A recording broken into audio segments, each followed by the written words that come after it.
সবাই মনোযোগী হন। আমরা ইনশাআল্লাহ যতদূর সম্ভব আজকের এই বাইক দিয়ে দিব। ওকে, দেখেন এরা যে বইটা করছে কেন আমার মাথা নষ্ট হয়। এই দেখেন, learning outcome after studying this chapter you should be able to answer the following question. Diploma in nursing. Diploma in nursing এর সাথে আমার কোনো কানেকশন আছে? কোনো কানেকশন না নাই। স্যার, না স্যার। এই শালার বেটা এই বছর পুরা ডিপ্লোমার যে বইটা আছে ওই অনুসারে বইটা আমার মাইরা দিছে। এই জন্য আমার পুরো মেজাজটা নষ্ট হয় বইটার প্রতি। আগের বছর বইটা অনেক সুন্দর, অনেক ডিসেন্ট বই। হ্যাঁ, হ্যাঁ অনেক স্যার, অনেক decent। সুন্দর। আগের বইটাই স্যার অনেক ভালো ছিল স্যার। হ্যাঁ, কিন্তু কিছু করার না, আপনাদের এটা করতে হবে। Wait.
স্যার শোনা যায় না তো।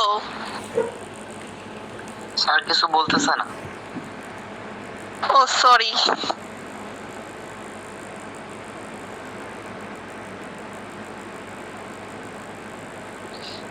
ঠিক আছে, হ্যাঁ, তাহলে আমরা ক্লাসে ব্যাক করি। ভূমিকম্প হচ্ছে। ওকে এলা না। ওকে,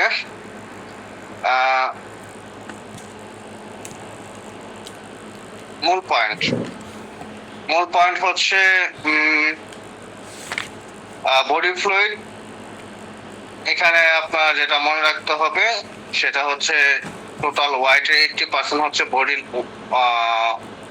ফ্লুইড, অর্থাৎ একটা মানুষের টোটাল ওজনে 60% হচ্ছে বডি ফ্লুইড। যদি কথা এটা রিটেনে আসে, এমসিকিউ তে আসবে না, কোশ্চেন আসে না এগুলা, তাহলে আপনারা হচ্ছে 60%, সঠিক উত্তর দিবেন সে হচ্ছে 70%। আর এইচএসসি যে বায়োলজি বইটা আছে সেই এইচএসসি বায়োলজি বই 70% আছে এবং ওইটাই অধিকতর অ্যাকসেপ্টেবল বা গ্রহণযোগ্য বই। ঠিক আছে, আচ্ছা। এরপরে হচ্ছে আপনার classification of body fluid compartment. Body fluid compartment হচ্ছে দুইটা ভাগ আছে, একটা ইন্টারসেলুলার বডি ফ্লুইড আর একটা এক্সট্রাসেলুলার বডি ফ্লুইড। ইন্টারসেলুলার হচ্ছে আপনার 45% আর এক্সট্রাসেলুলার হচ্ছে 55%। ঠিক আছে, এটা একটু মনে রাখার চেষ্টা করবেন। অতএব আপনার হচ্ছে ধরেন একটা মানুষের টোটাল 70 কেজি ওজনের একটা মানুষ, 70 কেজি ওজনের একটা মানুষের ধরেন হচ্ছে 70% যদি কথা ফ্লুইড হয় তাহলে 40 কেজি ফ্লুইড তারপরে থাকে। 40 কেজি ফ্লুইডের ইন্ট্রাসেলুলার হচ্ছে 18 কেজি থাকে, এক্সট্রাসেলুলার হচ্ছে 22 কেজি থাকে। কিরকম এক্সট্রাসেলুলার? এই যে মনে করেন যে আপনার জিহ্বার মধ্যে ফ্লুইড আছে না, এটা এক্সট্রাসেলুলার ফ্লুইড। হ্যাঁ, পরে ওই যে আপনার রক্তের মধ্যে আর ইন্টারসেলুলার বুঝি নাই। স্যার আগের বইয়ে তো ইন্টারসেলুলার হচ্ছে 18 আর ইন্টারসেলুলার হচ্ছে 22। মাইরা মাথাটা ফাটায় ফেলমু। হ্যাঁ স্যার, আমাদের আগের বইয়ে তো তাই আছে। আমার কথা বুঝেন, কথা বুঝা পরে কথা কন। আপনার আগের বই কি আছে না আছে এটা আমি জানি। এই বই পড়তে পড়তে আমার জীবনটা টানাফানা করে গেছে, আর আমি বললে দামো আগের বই আছে 18 KG 22 KG, 18 KG equal 45%, 22 KG equal 55%। ভালোভাবে খেয়াল করেন। হ্যাঁ স্যার, ওইটাই তো আপনি শুধু উল্টা বলে ফেলতেন, ওইটাই বলছি স্যার। স্যার হ্যাঁ, আমি স্যার, উল্টা বলছি না? আচ্ছা, স্যার, বুঝেন। কি বলছে স্যার, আমাদের সেটাই করতে হবে। না না, আমি বলি, আমি আমার কথা শুনেন, পরে কথা বলেন। বুঝেন, ইন্ট্রাসেলুলার ফ্লুইড মানে কি? যেগুলো আমাদের সেলের মধ্যে যে ফ্লুইড গুলো আছে, সেলের মধ্যে যে ফ্লুইড গুলো থাকে সেটাকে বলা হয় ইন্ট্রাসেলুলার ফ্লুইড। ধরুন হচ্ছে সেলের মধ্যে একটা কমন ফ্লুইড থাকে, তার নাম কি? সাইটোসল। মনে আছে সেলের মধ্যে যে ফ্লুইড, সাইটোসল, তাই না? এরকম আমাদের হিউম্যান বডিতে যে কোটি কোটি সেল আছে, এই কোটি কোটি সেলের মধ্যে আপনার যেই হচ্ছে ফ্লুইডটা থাকবে সেটা হচ্ছে ইন্ট্রাসেলুলার ফ্লুইড। আবার আউট অফ সেল অর্থাৎ সেলের বাহিরে, যেরকম আমাদের জিহ্বার মধ্যে, তারপরে ধরুন হচ্ছে আমাদের এই যে ইটা আছে না, রক্তের মধ্যে প্লাজমা, এরপরে ধরুন হচ্ছে আমাদের স্কাল অথবা যে স্পাইনাল কলাম, এই যে দিকটা যে সিএসএফটা আছে, হ্যাঁ, ওই সিএসএফটা, এগুলো কি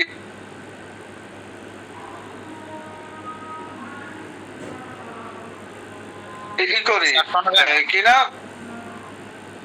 অথবা ধরুন হচ্ছে যে আমাদের ডাইজেস্টিভ যে জুস গুলো আছে, হ্যাঁ, তারপরে হচ্ছে আমাদের যে জয়েন্টের মধ্যে যে ফ্লুইড গুলো থাকে, এগুলা কি? এগুলা হচ্ছে ইন্ট্রাসেলুলার ফ্লুইড। এগুলা কি? এগুলা হচ্ছে ইন্ট্রাসেলুলার ফ্লুইড, ঠিক আছে? Sorry, extracellular fluid. এগুলো কি? Extracellular fluid. তাহলে এক্সট্রাসেলুলার ফ্লুইড কোনগুলো? সিএসএফ, প্লাজমা, তারপরে হচ্ছে এই যে জয়েন্টের মধ্যে যে ফ্লুইড, তারপরে হচ্ছে আপনার লিম্ফ, হ্যাঁ, তারপরে হচ্ছে এই যে আমাদের মুখের মধ্যে যে ফ্লুইডটা আছে, এগুলা কি? এগুলা হচ্ছে এক্সট্রাসেলুলার ফ্লুইড। এই এক্সট্রাসেলুলার ফ্লুইডের পরিমাণ হচ্ছে 55%। এক্সট্রাসেলুলার ফ্লুইডের পরিমাণ কত? 55%। আর ইন্ট্রাসেলুলার ফ্লুইডের পরিমাণ হচ্ছে 45%। ইন্ট্রাসেলুলার কত? 45%। কথা মনে রাখেন, ইন্ট্রাসেলুলার 45% আর এক্সট্রাসেলুলার 55%। কথাটা মনে রাখবেন। আচ্ছা, ধরেন আপনার ওজন 70 কেজি। আমরা শিখছি যে একটা মানুষের টোটাল বডির ওয়েটের 60 থেকে 70% কি? 60 থেকে 70% কি? শুধু ফ্লুইড। অতএব আপনার বডিতে মনে করেন যে 70 কেজি বডিতে যদি কথার কথা চাপ চুপ দিয়া মনে করেন সব ফ্লুইড বাইর করে নিয়ে আসি, সব ফ্লুইড বাইর করে নিয়ে আসি, তাহলে মাপ দিলে এটা আমরা পাবো কয় কেজি? 40 কেজি পাবো। কয় কেজি পাবো? আর কি আনুমানিক 38 কেজি, 41 কেজি, মানে কম বেশি হতে পারে আর কি। অ্যাপারেন্স যেটা সেটা হচ্ছে 40 কেজি। কয় কেজি পাবো? 40 কেজি। কথা বুঝতে পারছেন? কথা ক্লিয়ার? স্যার। আচ্ছা, তাহলে সংক্ষিপ্ত কথা হচ্ছে একটা মানুষের টোটাল বডি ওয়েটের 60 থেকে 70% কি? Body fluid. এই 60 থেকে 70% যে বডি ফ্লুইড না, তাহলে হচ্ছে এটা 40 কেজি। যদি আমরা কেজিতে কনভার্ট করি তাহলে ওইটা আমরা 40 কেজির মতো পাবো। আচ্ছা, এই টোটাল 40 কেজি বডি ফ্লুইডের 18 কেজি হচ্ছে ইন্ট্রাসেলুলার আর 22 কেজি হচ্ছে এক্সট্রাসেলুলার থাকে। 22 কেজি এক্সট্রাসেলুলার থাকে। ইন্ট্রাসেলুলার মানে সেলের ভিতরে, আর সেলের বাইরে বলতে যেরকম সিএসএফটা আছে, আমাদের হচ্ছে মুখের মানে যে মধ্যে যে লালাটা আছে, তারপরে ধরুন হচ্ছে যে জয়েন্টের মধ্যে যেটা আছে, হ্যাঁ, এই ডাইজেস্টিভ জুস যেগুলো আছে, এরকম অনেক ফ্লুইড আমাদের বডির ভিতরে আছে। এটা পাবো 22 কেজি। তাহলে এক্সট্রাসেলুলার 22 কেজি, ইন্ট্রাসেলুলার কত? 18 কেজি। ওই 18 কেজিটাই আমরা হচ্ছে যদি পার্সেন্টেজ হিসাব করি তাহলে 45%। তাহলে আপনার সরি, এক্সট্রাসেলুলার যদি আপনার হচ্ছে এক্সট্রাসেলুলার হচ্ছে 22 কেজি, 22 কেজি হচ্ছে 55%। Extracellular 22 KG 55%। তাহলে আমি যদি বলি এক্সট্রাসেলুলার ফ্লুইড কত পার্সেন্ট, তাহলে উত্তর হবে 55%। 55% ইকুয়াল 22 কেজি। যদি বলি কত কেজি, তাহলে 22 কেজি। যদি বলি ইন্টারসেলুলার ফ্লুইড কত পার্সেন্ট, 45%। 45% equal 18 KG. অথবা আমি যদি কোশ্চেন করি ইন্টারসেলুলার ফ্লুইড কত কেজি, 18 কেজি। ইন্টারসেলুলার ফ্লুইড কত পার্সেন্ট, 45%। এক্সট্রাসেলুলার ফ্লুইড কত কেজি, 22 কেজি। এক্সট্রাসেলুলার ফ্লুইড কত পার্সেন্ট, 55%। কথা বুঝতে পারছেন? জি স্যার। ওকে।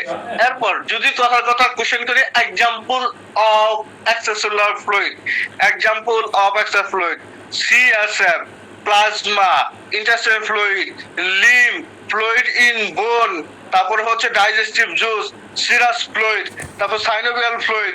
বলতে পারবো না? 4-5টা এক্সাম্পল অন্তত ব্রেনের মধ্যে রাখবো। ওকে। এরপর বডি ফ্লুইডে এখানে ক্লাসিফিকেশন আর কিছু লাগবে না, এটা লাগবে না। ইন্টারসেলুলার ফ্লুইডের কম্পোজিশন, এক্সট্রাসেলুলার ফ্লুইডের কম্পোজিশন লাগবে না, কোনো প্রয়োজন নাই।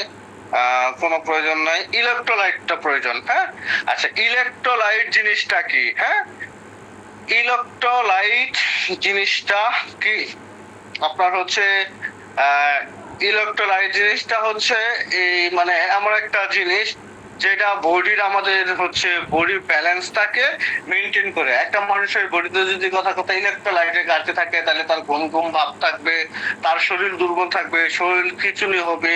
হ্যাঁ, একটু ব্যায়াম বা একটু হাঁটলে তার হাত পা হচ্ছে একটু একটু কেঁপে যাবে। হ্যাঁ, অর্থাৎ বডির ব্যালেন্স বজায় রাখতে, নার্ভ কন্ডাকশন সচল রাখতে, মাসেল কন্ট্রাকশন মেনটেন করতে, অ্যাসিড বেস ব্যালেন্স মেনটেন করতে যে মূলত কাজ করে তার নাম হচ্ছে ইলেকট্রোলাইট। ঠিক আছে? তাহলে কি আমরা জানলাম হচ্ছে electrolyte are the electrical charge mineral, electrical charge mineral. পরে এখানটা মনে রাখবেন, এই যে electrolyte are the electrically charge mineral that help, এই যে that help regulate fluid balance, nerve conduction, muscle contraction and acid base balance. কথা ক্লিয়ার? মনে থাকবো? জি স্যার, ইনশাআল্লাহ। ওকে জি, ওকে। স্যার। এটা তো এটা ওইভাবে বলার কিছু নাই, কারণ হচ্ছে আমি আপনাদের এগুলো পড়াইছি। আচ্ছা, এরপরে হচ্ছে আমরা চলে যাব ব্লাডে। ব্লাডের ডেফিনিশনটা পড়বেন, প্রপার্টিজ অফ ব্লাডটা পড়বেন, কম্পোজিশন অফ ব্লাডটা পড়বেন। এটা আমি পড়াইছি। ফাংশন অফ হচ্ছে ব্লাড, এটা আমরা পড়াইছি। ফাংশন অফ ব্লাডের ক্ষেত্রে যদি আপনি জাস্ট মূল তিনটা কথা মনে রাখার চেষ্টা করবেন, তিনটা কথা মনে রাখার চেষ্টা করবেন। আরবিসি সেলের কথা চিন্তা করবেন। মানে ব্লাডে তো মূল তিনটা হচ্ছে সেল আছে, তাই না? RBC, WB, platelet. এই তিনজনের তিনটা মেন রুল আছে। যেরকম আরবিসির মেন রুল হচ্ছে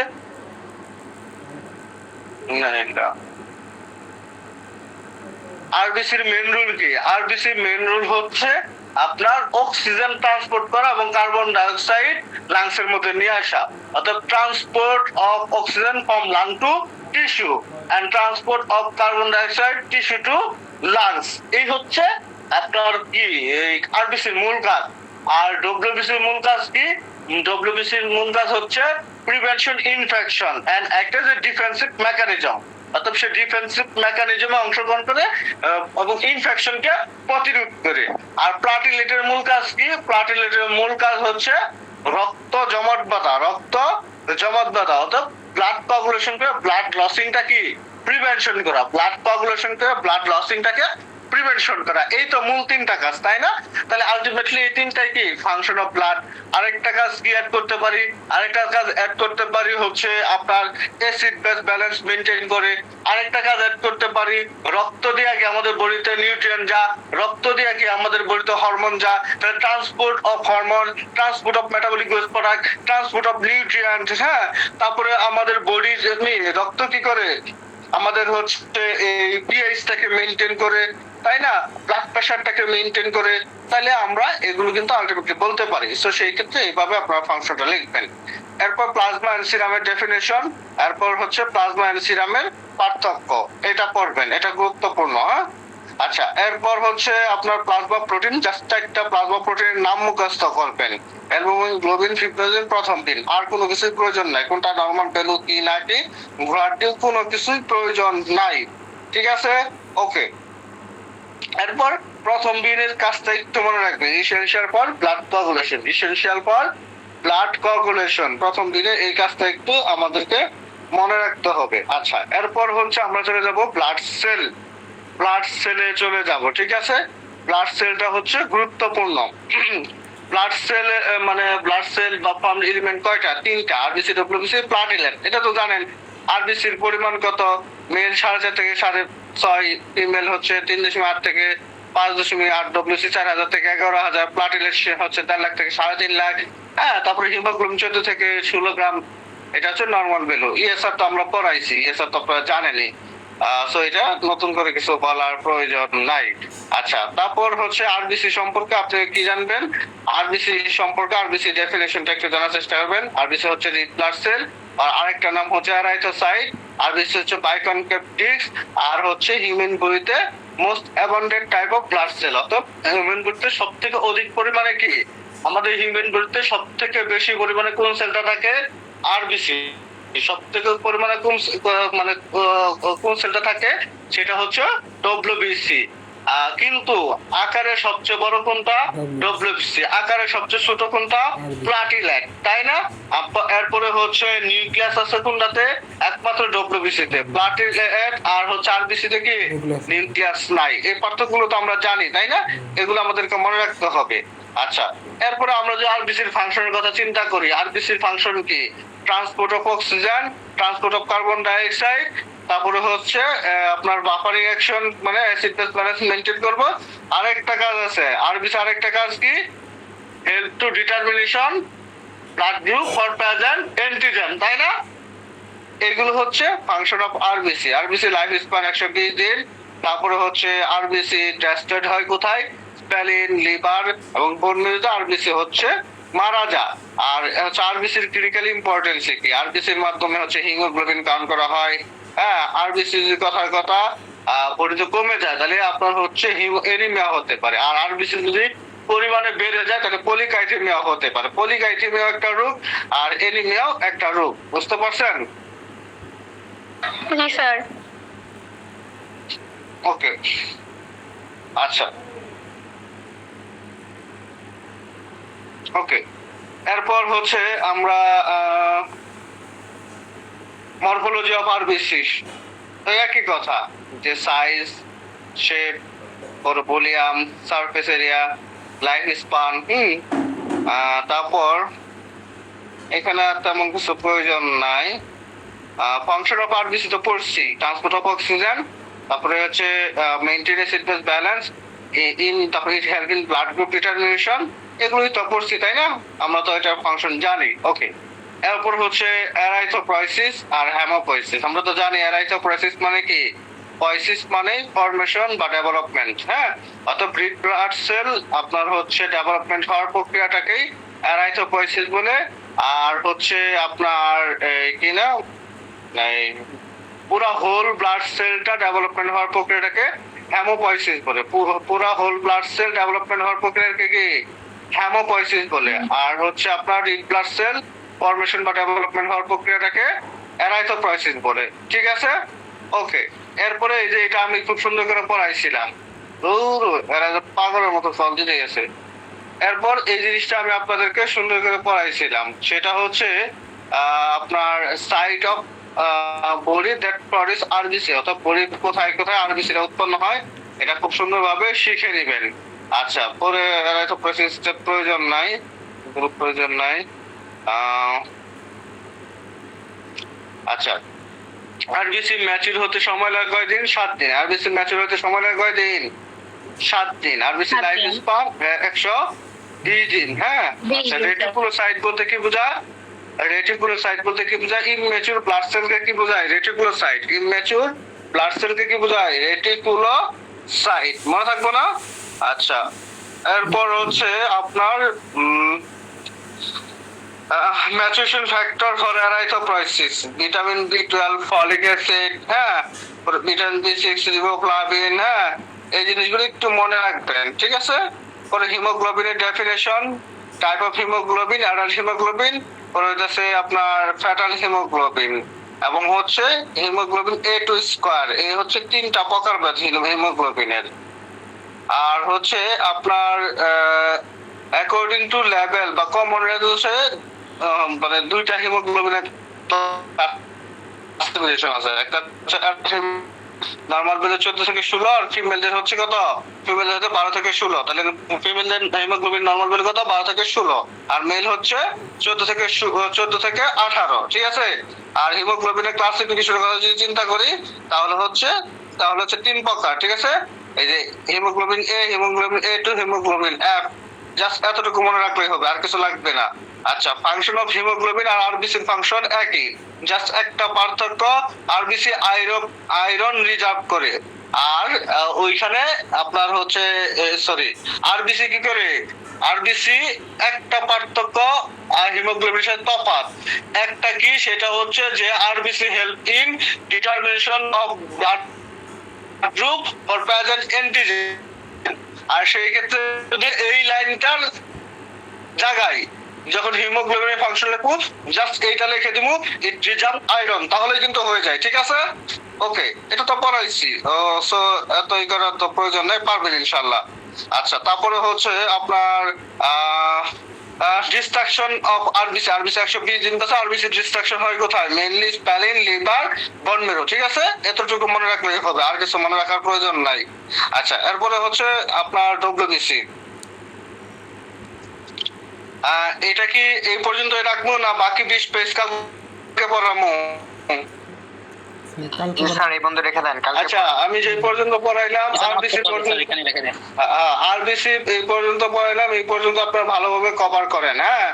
আল্লাহ যদি বাসায় রেখে আগামীকাল 7টা 15তে ক্লাস নিব, 15তে ক্লাস নিয়ে এই পুরা বাকি চ্যাপ্টারটা রিভাইজ করে আমি কিভাবে এমসিকিউ পরীক্ষা নিব সবকিছু প্রসিডিউর আমি বুঝাই দিব ইনশাআল্লাহ, ঠিক আছে? ইনশাআল্লাহ। জি স্যার। ঠিক আছে, তো সবাই ভালো থাকবেন, আল্লাহ হাফেজ। কবে? আপনাদের ক্লাস বন্ধ দিব দেখি, আমি জানাবো। আপনারা ক্যাম্পাসে অ্যাজ ইউজুয়াল যাবেন কত তারিখে? 8-10 তারিখেই তো, তাই না? স্যার আজকে হোস্টেলে সিট দেওয়ার কথা ছিল 5 তারিখে, আজকে দেয় নাই, মেয়েদেরটা দিছে। তো সবাই হোস্টেলে এখন আসবে, মানে কালকে থেকে আসা শুরু করে দিবে। আচ্ছা, অসুবিধা নাই, আর 2-1 দিন যাক, পরে বন্ধ দিব ইনশাআল্লাহ, হ্যাঁ? আচ্ছা ঠিক আছে, আল্লাহ হাফেজ। আসসালামু আলাইকুম।